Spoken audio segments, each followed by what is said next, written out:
Hey everybody, I'm in the studio today with Corey Baker, aka Kill Paris. Hi world. And he is here with us in Victoria, BC tonight playing a show, and he's been nice enough to drop by the studio with me to share some knowledge, get geeky, talk about the music business, and who knows what else we may cover. Yeah. Nice, brother. Well, thanks for having me, Drew. Yeah, thanks so much for joining us. Yeah. I know we'd connected probably, I don't know, a couple years ago now. I found you on YouTube, and I was like... It was 2 years ago. Yeah, reached out when we were starting Warp Academy, and initially we were looking at having you come on board to do some tutorials, and if you ever want to do a guest tutorial, you're always welcome. Which I love to. Yeah, but very quickly after that, I know you met Skrillex. I got a job. Yeah, and you moved to LA, and you got signed to Owsla. So I'd love to maybe start off by learning a bit about the catapult from where you were into the career that you have now. Yeah, so that was well over 2 years ago now, and I was living in Indiana at the time because that's where I'm originally from. I mean, I moved around a bunch before that, but I was living in Indiana, working at Sweetwater, which you probably know about Sweetwater. They're huge. I'm sure tons of the fans. Yeah, actually, because the headquarters and everything is in Indiana. I mean, they only have one store, but it's there in Indiana. So I worked there for a year. And then I had visited LA, and I was just kind of getting sick of just working a normal job, and it was kind of one of those fight or flight moments where I was just well, I could stay here and work my way up and make decent money selling the gear that I really like to play with, as opposed to getting paid to play with the gear.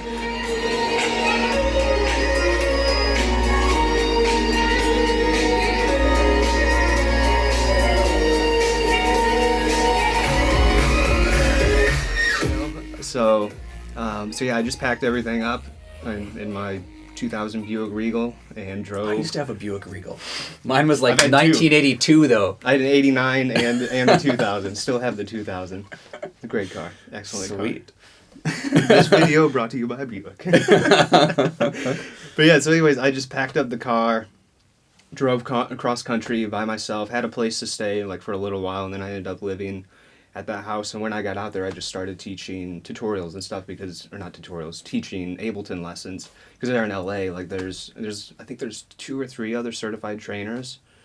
And to be honest, as stupid as it sounds, I really didn't have a plan when I moved out there. I kind of just went out there, just let's roll the dice and see what happens.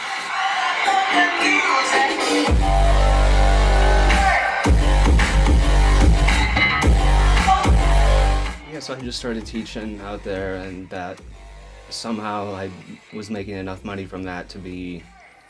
I was teaching lessons almost every single day, but it gave me enough time, because as you know, when you do lessons, you usually don't do more than 3 hours at a time, or 4 hours, depending on the student. There's only so much knowledge you can get into. Yeah, because if you're just banging stuff out and just talking and everything, eventually one of you gets tired. You know what I mean? Whether it be the student or whether it be you. The brain starts to swell and you start not making sense anymore.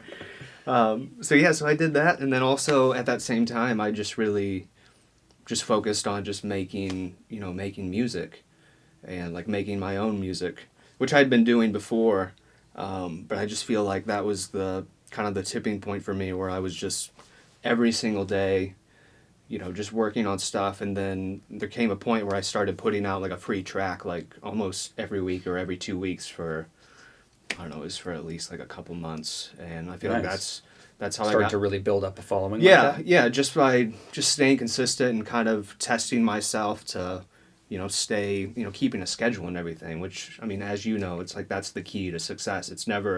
You're never jumping from the bottom all the way up to the top. It's always, it's the right motions done repeatedly over time, which then, builds up your, what is that, compounding interest. It's the exact, for sure. It's the exact same idea, and it works, it works with anything, as long as you're putting in the time to do it. So I just continued to do that, and then I specifically remember this one day when I had a lesson to go teach. in Pacific Palisades, which is like the richest rich place in LA. It's just like it's ridiculous. It's crazy. So anyways, I had a lesson there at like 10 o'clock, and I was really hungover. It's just like not like a good day, you know what I mean? Like I was not very proud of myself. I was like, it's like I'm like the drunk teacher that's like showing up. Showing up. All right, kids, this is how you're gonna make some music. Here's how you make beats. So it just like wasn't that good. Like the lesson wasn't even good. The kid didn't really understand what was going on. You know, I mean, sometimes you have those people that just aren't. They need to be taught something else before you start to teach them, you know, stuff like inside of Ableton. So anyway, so I go back home, and I'm just like kind of bummed out and everything, and I go on my SoundCloud and I check my messages, and there's a message from Skrillex. And that was the moment that I crapped my pants. It was just like, I really didn't believe it. I was just like, what, it's a fake account. Like, this is like stupid. But all he said was just like, hey man, just like really like your stuff. Like, can you just send me some stuff you've been working on, and just like send me a bunch of your tunes? And I was like so taken back that like when I replied to him, I didn't even like say anything. I was just like, awesome, here's like there's some music, like, because I didn't want to like be like, oh my god, that was crazy, oh you're awesome, like, Yeah, you know, because he's like, I've always really looked up to him, because I remember I was really into dubstep like when he was, you know, when like he was coming up, and I still like I remember when Scary Monsters came out, and like it tore apart like everything, like that. I mean, that's kind of when dubstep like, you know, absolutely like blew up, but like he was like, before he came out, like there was nothing that sounded like that. And of course nowadays, like there's a lot. Tons and tons. He was the first mover in that. Yeah, he was sound. the first one to like, I mean, just like when you heard it for the first time, you're just like, what the hell is going on? Like, how do you make those sounds? Like how, you know, the amount of energy that it had was just like amazing. So I've always looked up to him and been inspired by him, not necessarily like in a sound sense, but more of just like, he just did his own thing. He did what he wanted to do.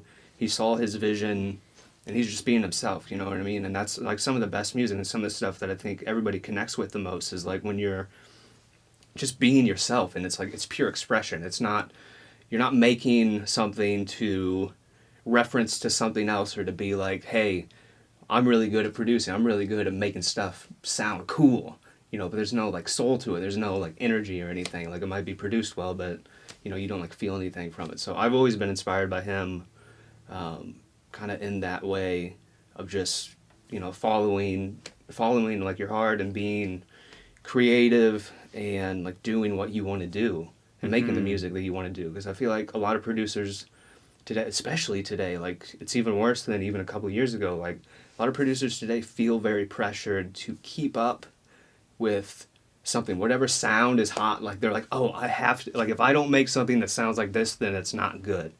And that's like such a big misconception, and like it kind of kills the art form in the sense too, you know what I mean? Because you're just trying to mimic something else, and maybe the thing that you're trying to mimic has like an original emotion to it, but since you're mimicking it, like it doesn't come across that way. Like there's no emotion, it's just like a clone copy. So that's what I've always been inspired by him, in that sense. And after I got that email, I just sent him music and everything, and we kind of just started talking back and forth, and then eventually he just asked me if I wanted to put like something out, and I was just finishing up To a New Earth, which was like a 3-song EP, and then it came out like a couple months later, and then kind of the rest is history after that. Fantastic.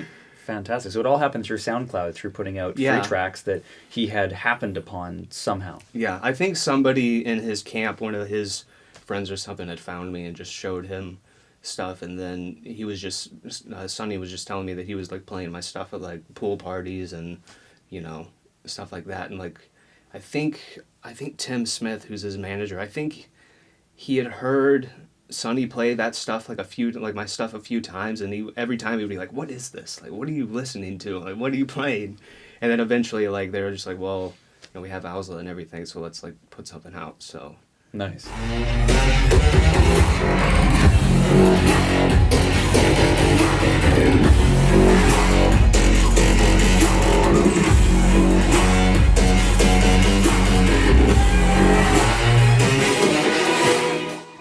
fantastic. Well, thanks for the history. Yeah. It's neat to see how that comes together, because a lot of people look at musicians like yourself once you're already in the limelight, and they don't necessarily see the journey they that it don't takes see- to get there, right? Yeah. And it's important, I think, to understand like all the hard work and the incremental steps, like you were saying, that you took to be able to get there, because it takes dedication and persistence and hard work to get to the point where you're in the right place at the right time and opportunity Yeah. comes knocking. Luck, what is the saying? Luck comes after, like, proper preparedness. Yeah, I think And- it's luck equals preparation and Plus. opportunity. Yeah, something Yeah. like that. Which is, it's like, I mean, there's so many of those sayings that are cheesy and that are, like you hear them all the time, but it's true. like, it's true. Yeah, exactly. Yeah. It's true. And like overnight success happens after 15 years or after 10 years. You know what I mean? Fully. Like that's exactly it. Because, like, before I moved to LA, I'd lived in a bunch of different places. I've been playing guitar and playing music for like over 10 years. Like, it's been almost 12 years now as we're doing this. And so, like, I mean, I don't think a lot of the kids who want to be big and famous, like, right away, like, first off, that's a horrible way to do it, because if you do get famous off something right away, you're going to run out of gas so fast. Like, you're not going to have the preparedness and also have the stuff to, like, back it up. And so I think a lot of kids nowadays could just benefit from, like, enjoying what they're doing at the moment, like, being in the moment, doing it, and enjoy everything along the way, because, like, I mean, it's going to take time, everything takes time. And it's easy to get frustrated when things aren't going your way, or you think that you deserve more, recognition than you have. But, it's like you got to do it for the love of it, and you got to stick with it. Like, if you want to make music, I mean, a lot of people want to just be famous, but like me, I just want to make music. And, like, that's my dream, is just to be able to make music and, like, be able to live off of it. The fame, like, being quote unquote famous, which I'm not saying that I'm famous or anything, but, playing shows and all that stuff, like, that stuff it's like secondary, and it's not like, that's not the payoff. Like, the payoff is, like, I get to go home, and if I don't want to, I don't have to leave, and I can just work on music, Yeah. or do, like, what you want to do, just mess around in Ableton. You don't have to make anything, just play with the plugins and stuff. Have some fun. Yeah, exactly. That's what Yeah. it's all about. Sweet. Yeah. So from that point forwards, when you did your release, how's your career changed? Like, what does your life look like now that you're touring and things like that? I mean, being on the road, like, a lot. I've moved since then. I moved out to Colorado not too long ago, which has been one of the best decisions that I've ever made. And again, I did it almost exactly like I moved to LA, except with even the Buick? less. Yes, in the Buick. Actually, I did drive the Buick, which is ironic. I haven't thought about that, but yeah. But yeah, so it kind of happened the same way. Like, it was literally a 2-week process of, like, hey, I want to move to Colorado. And I just happened to be going there, like, for a show, and the first house that I looked at is the house that I live in now. And shortly, like, a week after that, like, I moved out there and everything. So, I mean, obviously, location has changed since then. And aside from that, I mean, it's being on the road and everything has kind of changed. I mean, it changes your perspective, and, like, I don't know, it's just made me maybe work harder. I think maybe it makes me work harder, but it also makes me appreciate time that I have off, like, way more. Like, when you just get to, like, hang out and just, like, work on music, don't have to, like, go for a flight or anything like that. Yeah. How much of your time are you touring and on the road now versus being at home? This last year was really, really busy. Right now, as far as my schedule goes for, like, these next couple months, like, I'm on the road Wednesday through Sunday, and then, getting home Sunday night, and then Okay, Monday, so you have a few days Tuesday. at home and then back on the road kind of deal. Which is nice. It's, like, better than just being out on the road the whole time. Yeah. And not really Get to come back to home base. And yeah, it's nice just to be in your own surroundings, or, like, something that you recognize, like, as a home, as opposed to just being in a different hotel with just your limited things, like, that you have. Like, I mean, it's definitely made me more grateful for, like, everything that I have in my life. And also with being able to travel, like, I get to see, like, a lot of people that I normally wouldn't be able to see. And I mean, that's another, like, that's really, really cool. And it's also cool when you tour around a lot, you start to get friends in every single city. No doubt. Which is really cool because, I mean, just like this, like, you know, you're here, like, I would have never, like, really, there wouldn't be, like, like necessarily a time when I would just show up to, you know, Victoria. BC. Yeah, just, and she's like, oh, yeah, I'm in Victoria today. But it's like now, you know, it's like come here for a show, like get to hang out with good people and everything, and that's like one of the coolest things, just like to be able to talk to, I think that actually gives you a better perspective on things too, is being able to talk to different people in different areas. Yeah, different areas that are in different scenarios and everything. Like that kind of gives you a better perspective. It makes you appreciate people too and appreciate life more, just in general. Yeah, that's one of the things I've enjoyed a lot about being able to travel around and go to different places. Because when I go to play a show or teach a workshop somewhere, I'm not just meeting random people. I'm meeting people that are in the music industry and people that they love electronic music. Yeah. And those are the people that I like hanging out with. Yeah, you have that common ground, and like everybody kind of can see the same thing, you know what I mean? And like understands it.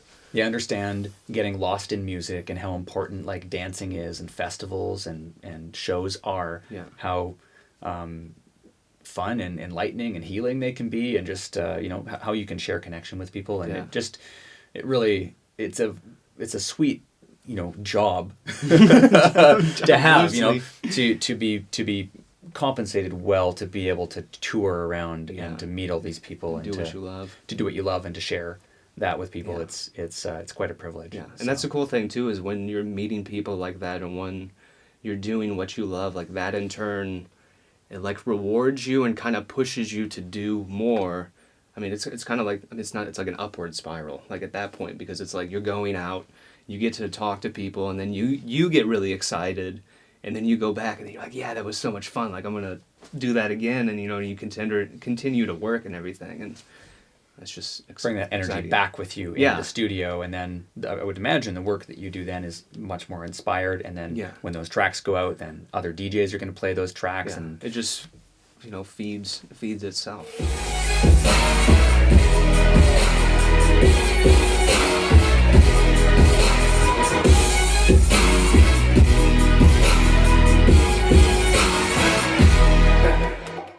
Well, we promised you all that we'd get geeky at some point. Do you feel that it's time? So obviously you're using Ableton Live to produce. Have you always used Live, or did you switch to it, or? All right, here we go. Buckle up, kids. Yeah. Grandpa's got a story to tell. So back when I was 16, I started playing guitar. I'll be 27 at the end of this month, so roughly 10 years ago. FL Studio was still called Fruity Loops before they got sued by Kellogg's.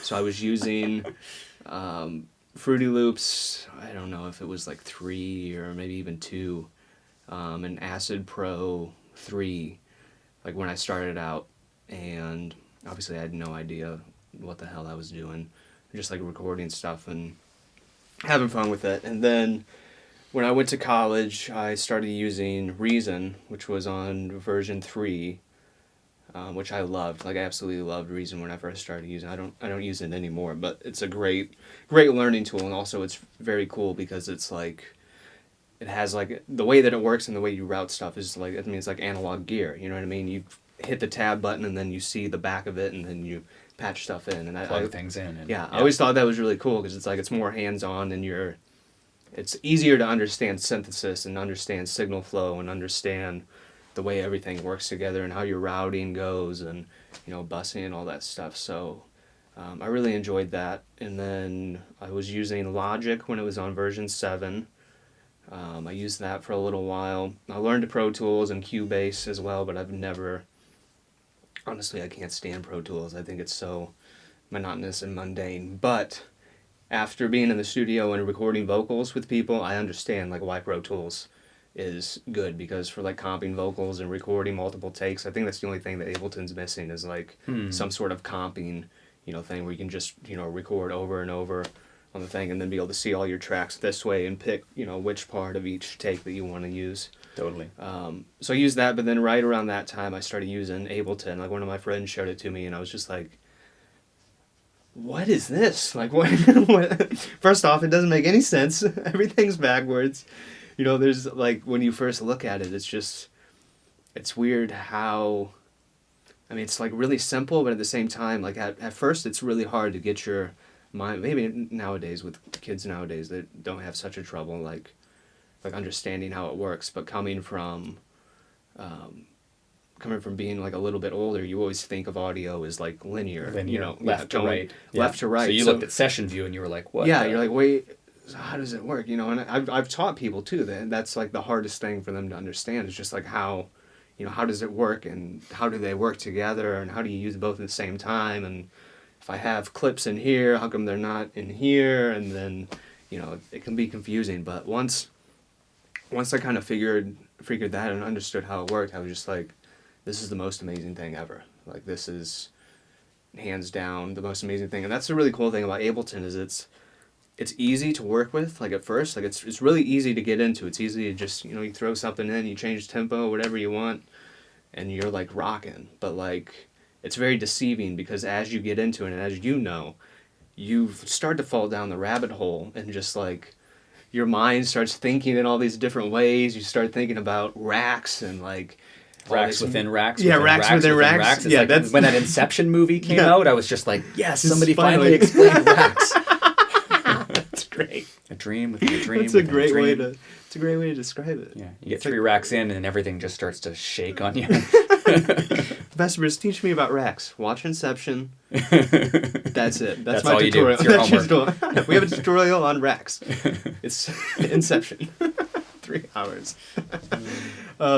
But yeah, so once I learned that, then that's all I've been using. I mean, like I said, I don't personally run Pro Tools, but I have it at my house, and anytime I've worked with vocalists and stuff, like we usually record in that. Or, you know, sometimes I have Logic now. I just got Logic again, where I'm still not. It's like it's hard to work in another DAW. Like it's hard to be creative in another DAW. Like if you don't, first off, if you don't know how it works, and then also coming from Ableton, because you, as you know, it's like your workflow and how you use Ableton kind of determines your sound. It determines how, you know, what the finished product is. So it's like you can't, it's not that any one is better than the other. It's like it's all depends on your workflow. And I mean, I think it's funny that people always argue about what's the best DAW. It's like the best DAW is every DAW out there. It depends on who you are. Like it depends on your workflow. It depends on how your mind works, and also depends on how you use it. And like, your skills too. Yeah. And like, there's a lot of people I know that switch from DAW to DAW to DAW to DAW because they're like, well, the highs they sound more clear. The highs are better in Cubase, or I like the pan law in Logic because it just doesn't matter if the music space. sucks. But I find what happens invariably with people that are switching from DAW to DAW to DAW all the time, chasing the tool that's going to give them the sound they want, is they're missing the fact that if they work on their skills and their ear, and they learn one tool to a really deep level of mastery, that they'll be able to get that sound out of any DAW. So you can't. I mean, it's like riding a bicycle. Like, what's the point of having a bicycle if you don't know how to use it? If you don't know how to ride it? Yeah, it's like that.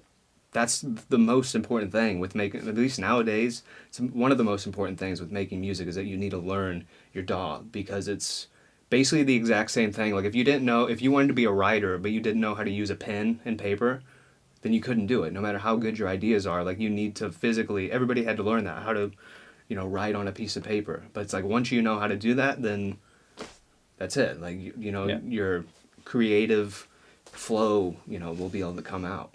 And like that's the most important thing, because if it's kind of, I feel like producing music nowadays, like on computers, is kind of a catch-22, because you're thinking with one side of your brain when you're, you know, inputting stuff, and, you know, you're working with a screen, you're using a mouse and adding tracks and doing all this like engineering type stuff, but yet you're trying to be creative at the same time. Yeah, fully. And you're part engineer and part musician at the same time, which can be like a bit of a short circuit on the brain. Yeah. It typically is most of the time if you don't know how to, like, you know, split up the two. And like I think Ill Gates has said it the best, where he talks about like day sessions and night sessions, and switching up between the part where you're being creative and getting your ideas out. You're not focusing on how, like, getting your kick drum to sound just perfect, or, you know, tuning your hi-hats to sound away, or getting a perfect reverb tail. That's very like, left brain kind of activity, right? And like honestly, like if the music isn't sounding good, none of that stuff matters. Like it really doesn't. I mean, it's like you have to have the idea, you have to have the creative part in there first, and then once it's in there, then you can mold it and you can, you know, enhance it. But it's like you can't enhance something that's not there. Yeah. You know.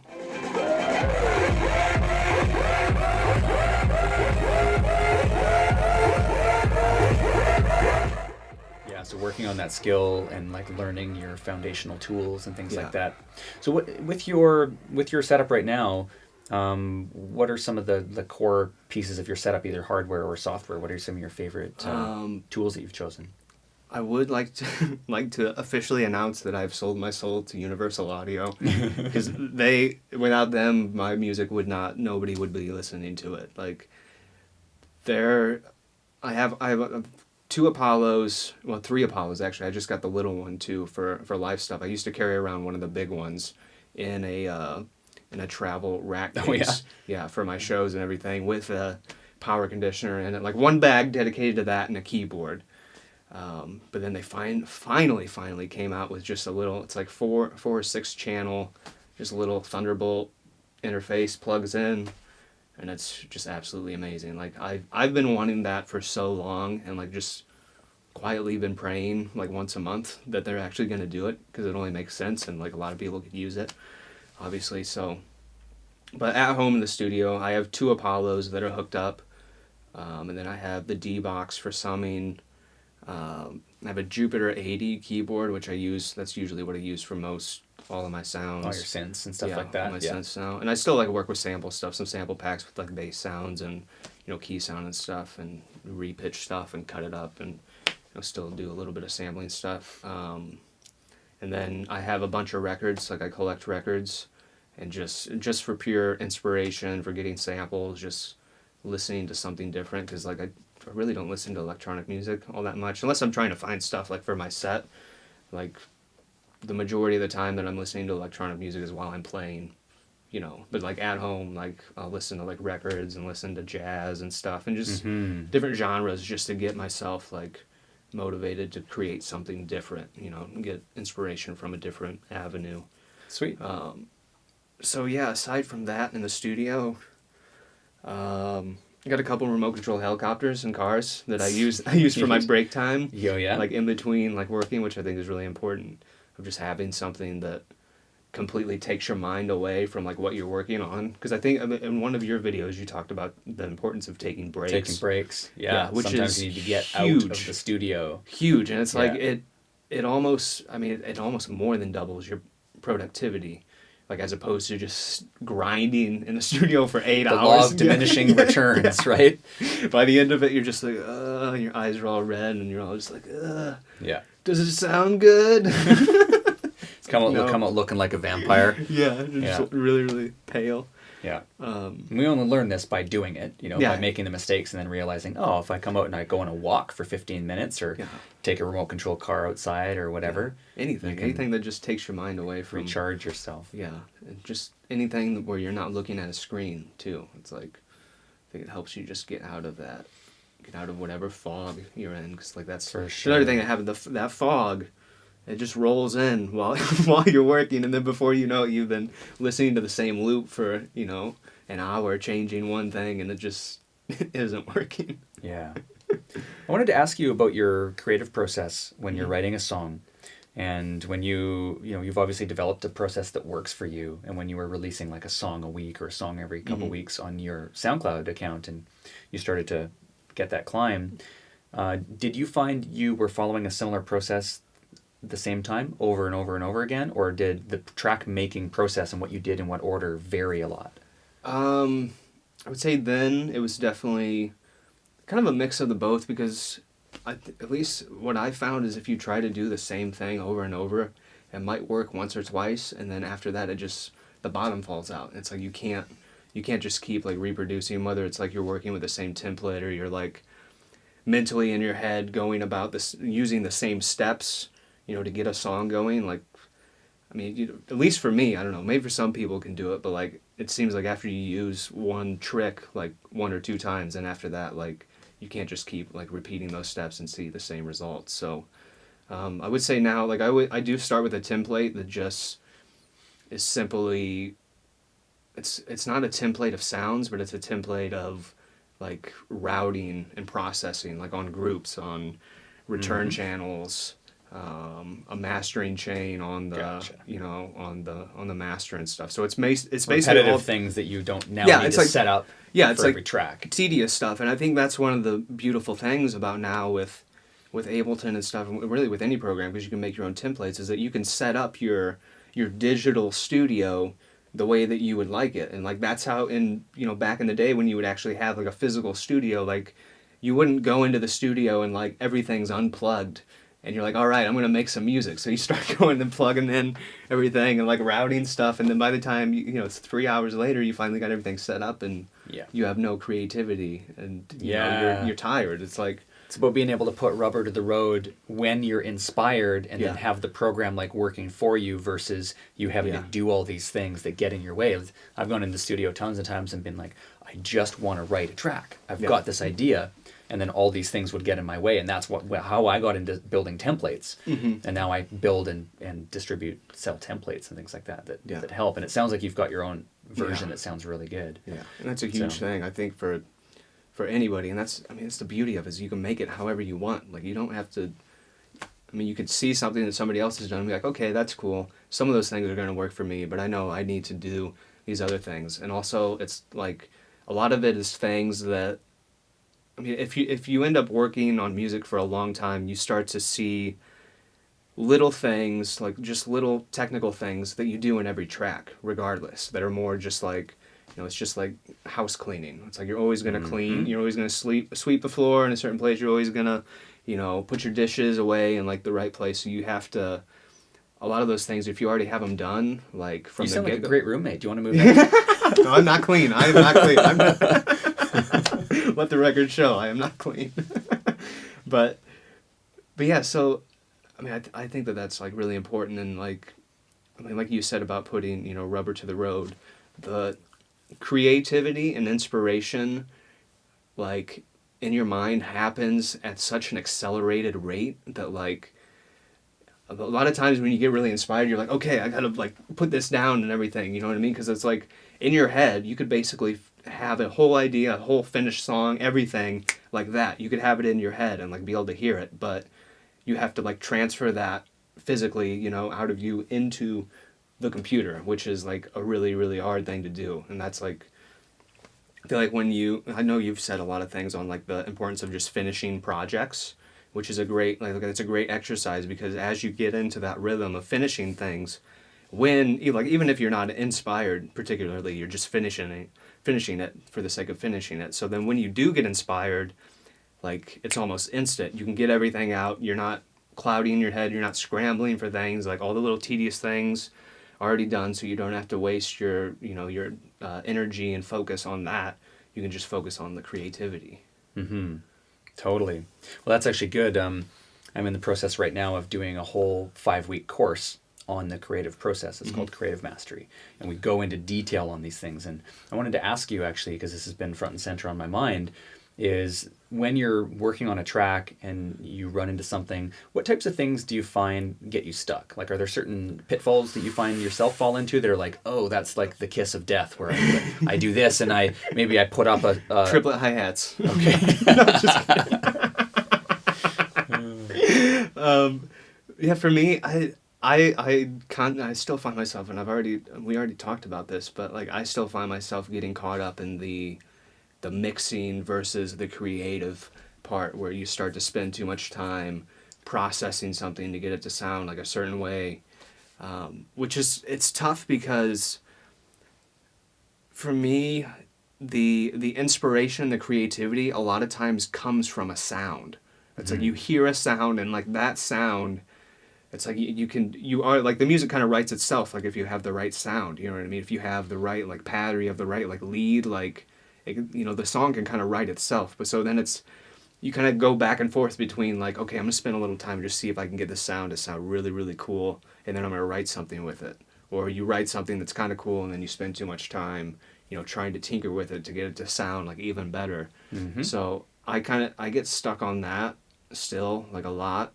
And for me, it's like, I don't know what to compare it to. It's like, I want to say it's like shooting a gun, but I don't really shoot guns, so that's not very But you're good. American. Yeah, I know. I'm such a poser.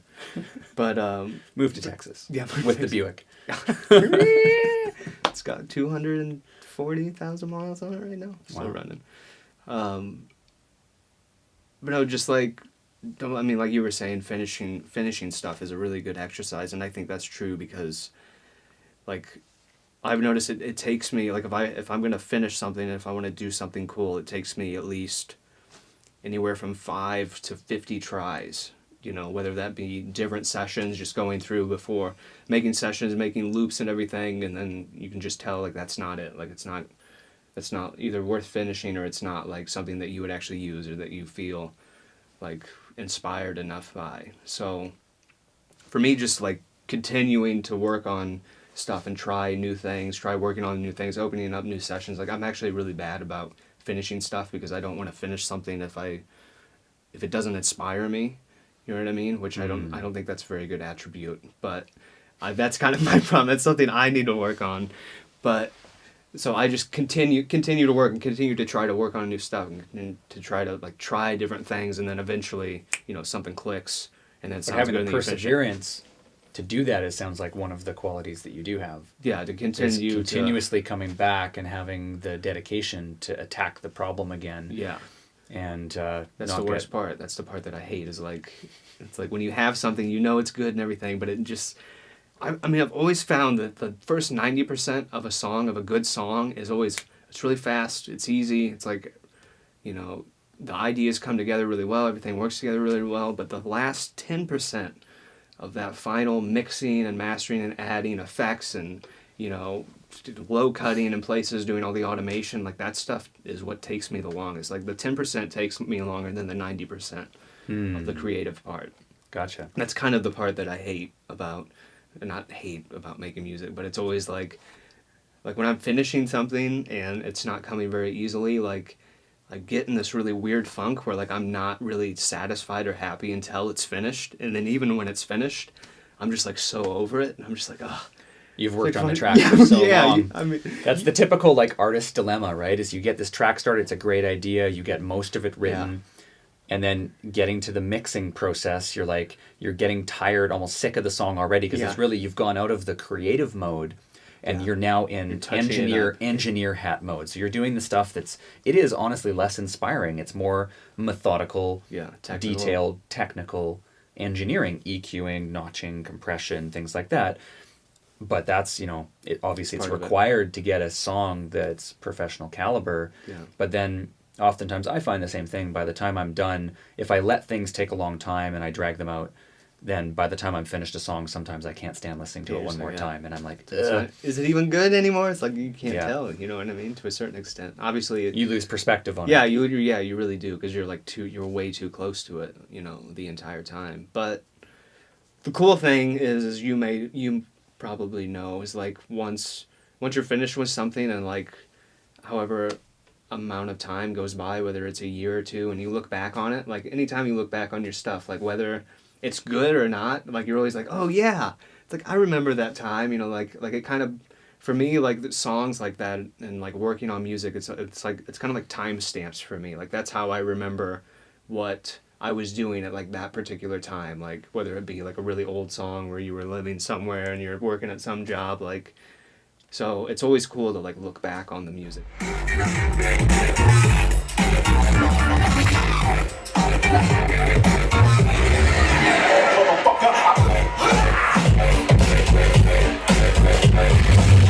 Well, plus then looking back over your old stuff shows you the progress that you've made too, and like that can be really inspiring. Totally. When you feel like you are not doing anything good, and you're just like, gosh, like I suck. I suck. Everything I do sucks. All you need to do is listen to a track from 3 years ago that you wrote, and you're like, whoa. I've made some good, solid progress. And I think that's important, is like, a lot of people that are successful, like yourself in the music industry, tend to be achiever types. And there's a shadow side to being an achiever, and that's that we always, whenever we achieve something, we move the goalposts out, and it's always about the next thing, the next thing, the next thing. You're like unsatisfied as soon as you're like, you finish that one thing, you're like, okay, that was good. It's like a drug addiction. You need to set it, next one, next one.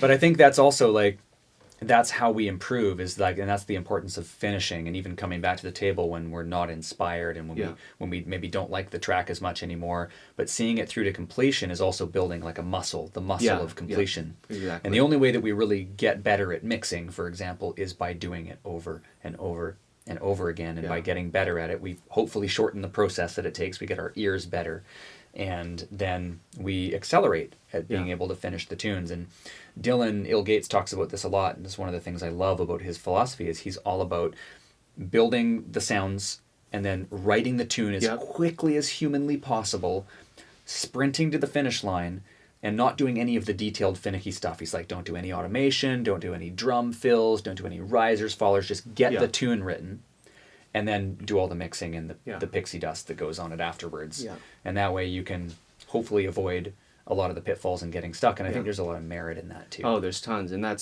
think that's the most important thing for people, is like you have to have the sound set first. It's like the sound set, like I was saying earlier, it determines what you're going to do. It's like if it sounds like shit, like it's going to sound like shit. You know what I mean? Yeah. But if it's just a bunch of random samples and a couple of like unmastered, unprocessed synth sounds. Yeah, and some of this stuff could sound cool, but it's like if you need the entire sound set. You need good drums, you need your good bass sound, you need leads, or whatever your style is and whatever you're into. And once you have that, it's like, like I said, I feel like the music kind of writes itself, because those sounds, you can hear those sounds doing a certain thing a certain way, and like it just makes it so much easier, and then you do the technical stuff later, afterwards. Yeah, after for sure. fact. For sure. Yeah. Do you have any other tips or insights as far as like getting unstuck? If you found yourself just like stuck in the studio, obviously taking breaks is really good, and taking breaks, coming back to and being persistent with it and things like that. But is there anything else that you've done that's helped you kind of like get by some of these creative roadblocks? I mean, going outside might be one of the biggest ones. Just like going out. I mean, sometimes you need to take a step back from what you're doing too. Like even taking like a week off or something like that, where you don't work on music. Like I don't recommend that all the time, but sometimes you just need to take a break and just chill.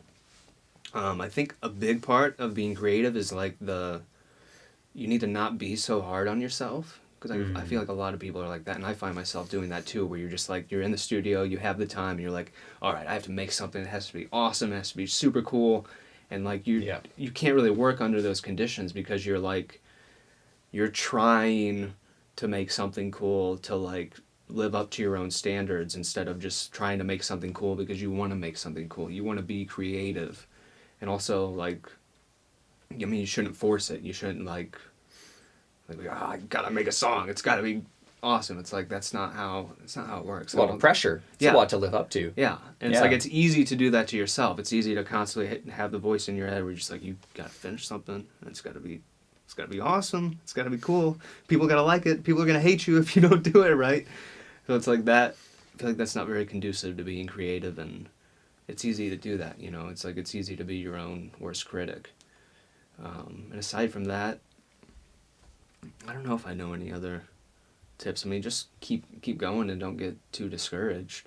Mm-hmm. I mean, I think that might be one of the biggest things for me, is like, if you're discouraged, like it's just not gonna work. Like, you gotta have the gusto, to be able to do it, and you need to be having fun too. So whatever you like to do, like, that's what you should be doing on your breaks, or doing when you're not working on music. Like, you should be having fun and like getting inspired, talking to other people, watching YouTube videos, watching, I don't know, inspirational speeches, reading books, all that stuff. Eating healthy too. That's another really big thing. Like eating the right stuff, especially when you're in the studio.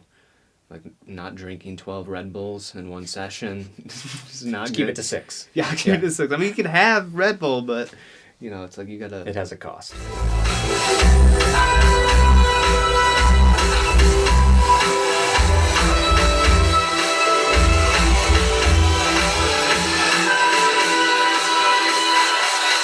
Yeah, that's a theme that I've seen from. I interviewed Love and Light a little while ago, and Ryan from Love and Light was talking about what he does when he prepares and he goes on tour, and he actually like prepares all of his food ahead of time and like drives Wow. on tour. So he's got like these raw food crackers as superfoods with him and stuff like kale chips that he's made, and just to keep his energy up because as we all know, that touring can be very taxing. Yeah, very. It takes a lot of energy. Yeah. I wanted to ask you about other people's music and inspiration and things like that. I know you've said you don't listen to a lot of electronic music when you're in the studio. You listen to like jazz or sometimes other types of music. A lot of my students have come to me and they want desperately to sound a certain way. And incidentally, Skrillex is a name that has come up a lot, as you can imagine. And what a lot of these, I think it's, I've been thinking about this a lot, and I think about that can be positive because you hear a piece of music and it inspires you. It inspires you to be better. It says, wow, I've never heard anything as crisp and as clean, as punchy as that, and I want to do better. Yeah, you want to make something that's up to par with your favorite music. And that can be really great. It can be really positive, and it can also be really brutal. Yeah. Because unfortunately, a lot of musicians that are getting started, or even 5-6 years in, there's still a gap between how their music is going to sound and how an A circuit, preeminent producer is going to sound. Yeah. And then they get that comparison process can get very discouraging and become destructive. I'm just wondering if you have any thoughts on that or any personal experience you've had with that, or. I mean, I think it's important to hold yourself up to a certain standard of quality in terms of, not really in terms of like the of what the music is, but as in terms of like how it sounds. Like how is your bass in the right place? Is like the overall mix good? Like I think that's really important, but I mean, it can get really discouraging for people that are like, I want to sound exactly like this person. First off, at the end of the day, it's impossible. You're never going to sound exactly like somebody else because they are that person. It's like they're their own person. It's their creativity. It's how they do certain things. It's like their touch on it. Even though everything's done inside a computer where things are easily replicated, it's never going to be the exact same thing. And it shouldn't. Like, what's the point of doing something that's exactly like somebody else? Like, there's no... It exists already. Yeah, exactly. It's not adding something new. And it's hard to be proud of yourself too if you're like, hey, look at me. I built this house that looks exactly like the house next door. Yeah. It's like, cool, but now we have two houses that look the exact same, and it doesn't really matter. So I think we can all agree that's it's not adding anything new. It's not constructive. Yeah. I think there's another side of that one, which is they want their music to sound as good. Yeah. Perhaps sound quality wise, or like epicness, song structure wise. It's a good buzzword. Yeah. So I think there's that plays a predominant role, and that is what my stuff just doesn't sound as loud, as crisp, as whatever it is, right? Yeah. As hard hitting. Yeah. And then the gap creates discouragement there. Yeah. Sometimes too. So I think I've had a lot of students that have come across my plate that have been in that position where they've been producing for a few years and they know that their stuff just doesn't sound as clean as somebody. And the problem is they're comparing themselves to people who are typically have been producing for 10 plus years. Yeah. And it's not healthy. Yeah, exactly. And that's something like, I mean, I kind of feel like at least to me, I'm never happy with the quality of what I'm doing, even though it's better than what I was doing the time before of whatever I'm doing right now. Like, there's a certain part of me that is always like, okay, this is as good as I can get it where I am in life right now, and that's okay. But you need to like keep improving from that, and that's again, it's just something that happens over time, and like doing the same things over and over, working towards it. And like, I mean, I feel like for me, like I've kind of gotten to a place where I'm like at least kind of happy like with my sound and everything, but I know, I mean, like there's no I think that's the thing. It's like a lot of people think there's a destination that like you get to, and then you're like, all right, I'm here. Yeah, I'm here. This shit's easy now. It's like it just gets harder and harder. Like, you start to, it's like you're jumping incrementally, you're jumping bigger hurdles each time. You know what I mean? Granted, you've worked up your muscles to be able to jump those hurdles, but you're going to be doing that the whole time. So, I mean, I think it's just a misconception that people have where, like, once you get to a certain part, like, or a certain point, like it's easy. It's like, no, it's like you're going to be doing the same thing you're doing now. You're going to be working towards your goal, whatever that goal may be, and you're maybe going to have some trouble getting there, but then once you get there, you're going to move on to the next thing, and you're going to, you know, set different goals for yourself and everything. Totally. I think that's a key point, is your capacity expands. Yeah. It's always going to be challenging, but you referenced something there that I think is critical, as you said, you know that when you finish something, it's not exactly where you want it to be. It never is. You know that there's growth. Yeah. Yet there's a lot of people who get to that point and then they just don't finish it because they're like, or they go back to the drawing board. They're like, it has to be better. It has to be better. But you get to that point, and I think that's critical. You've said, you know what, it's good enough for where I'm at with the skills that I have, and I know I'm going to get better, but I'm going to say this one's done and like release it into the world. I'm going to let it go. Let it go. And that like artistic letting go process can be like when that's when perfectionism kicks in, but it's like that's the very thing that we need to do. Yeah, you got to like let go of it, because it's like once it's out, then it's not, I mean, to a certain extent, it's not yours anymore. You know what I mean? It's like people hear it, and they have their own interpretation of it. They feel a certain way when they listen to it, and it's not up to you what the reaction is. You know what I mean? And also, that's another thing that I think a lot of kids nowadays, you're focusing too much on getting a track that has, 10,000 plays or something like that. Like instantly, it's got all these comments on it and everything. It's like, I mean, it's like it's about the music at the end of the day. And at the beginning of the day, it's about the music. Like, it's always about the music. Like, that's the most important part, regardless of how many followers you have on Twitter or, all that kind of BS that goes with it. So, yeah, I think that's important, of just, like, working as hard, doing the best you can at any given time, and then moving on, taking what you learned before, and making that, making it better. Totally. Each time. And small, like, you don't have to be, you're not making crazy leaps from track to track where you're like, okay, this is cool, but this next one, I'm just like going to be way over here and it's going to sound that much better. It's like, it's never like that. It's like, everything, incremental. Exactly. Yeah, fully.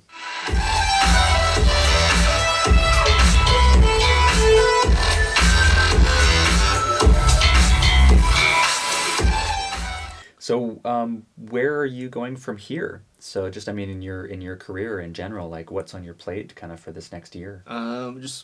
I have an EP that's coming out on Owsla on March 25th.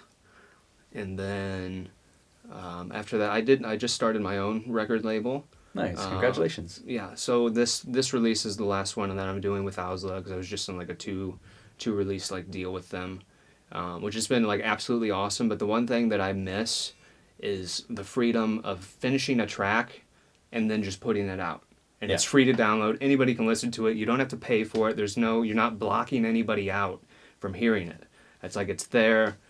Nobody has to give anything up other than time, to listen to it and to hear it. So that's kind of the main reason why I started my label, just because I want to give my music away for free. Like, I'm going to sell it too, but I want it to be given away for free. So anybody can listen to it. People who want to can pay and support you. Yeah. The people who can't or don't want to can still get it. It's like to me there's no sense in shutting off the people that you can like get to because they don't have money. It's like, and at the end of the day, the money that you make off of album sales it's so minuscule that it just doesn't make any sense to me. Like, like when I used to release on labels, like back in the day, granted, like my stuff wasn't getting all the plays and the downloads that it was, but like I had a few things that were on like the dubstep, top 10 on Beatport, and like for a whole like couple years or whatever, I made like $50. So it's like, what's the point? Like, why charge for it? Why charge for it? Because like the payback to me, it's like almost, it kind of like hurts me, like in a certain, like it kind of hurts me in my heart like a little bit, that like I would make someone give me money to actually have the song when the amount of money that I'm making off of it doesn't really mean anything to me, because it's not that much. So I'm like, it's like you're like kind of hiding it from people, you know what I mean? It's like, well, if you want to see it, like give me 99 cents or give me like $1.99.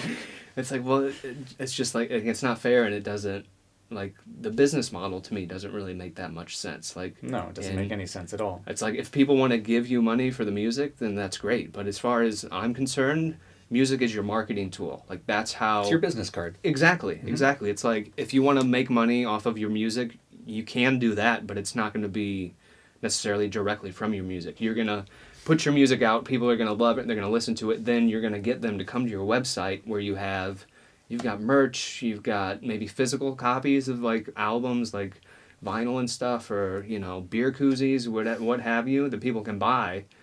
And it's like people are more likely to buy that stuff than to spend money on music, just because of where we are right now in time with the way music's distributed, how easily it is to just download it. Yeah. And at the same time, people are going to download it illegally anyway, so why not give it to them directly? Remove the barrier. As opposed to making them go to some place that they're going to go to anyways. Why not get them to come directly to your website where you're selling merch, or where you have your tour dates where they can actually see them, as opposed to going to like Pirate Bay and like, searching for your album and getting it from there. Yeah. That's why I really like the Bandcamp model. You Yeah. can do the name your price, where people can listen to it, they can stream it, they can support you if they want to, or they can download it if they aren't able to or don't want to, and it just removes that barrier. Yeah, and it just makes sense. Sweet. Like, yeah, it totally does. Great. So then, what's the label called? Sexy Electric. Nice.